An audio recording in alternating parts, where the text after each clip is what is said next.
1. La canicule arrive au moment où 73 départements sont concernés par des restrictions d'eau. Elle aggrave bien sûr la sécheresse, ce qui inquiète les éleveurs qui, pour nourrir leurs bêtes, ont déjà commencé à puiser dans leur stock de fourrage.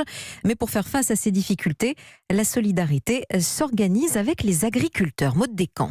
Avec 98 vaches laitières à nourrir sur son exploitation bio dans l'Oise, Amaury a très vite pris les devants pour ne pas se retrouver sans fourrage cet hiver.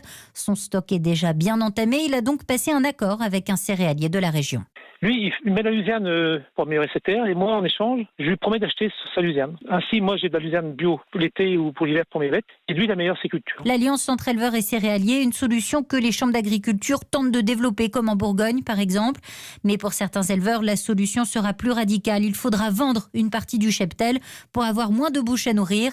C'est la crainte d'Olivier, éleveur et vétérinaire dans le Tarn. Quand on est éleveur, on ne peut pas regarder ses bêtes qui n'ont rien à manger. Il ne reste plus qu'une solution, c'est de vendre des bêtes. Et d'ici quelques semaines, on va avoir un afflux probablement de bovins qui vont être vendus vers la boucherie. Et donc on va avoir toutes les conséquences, c'est-à-dire une diminution du cours de la viande, etc. Et une autre solution pourrait sauver certains éleveurs, faucher les terres actuellement en jachère. Une pratique interdite, mais pour ces agriculteurs, les circonstances particulièrement difficiles de cette année nécessitent de faire une exception. Maud Descamps du service économie d'Europe 1.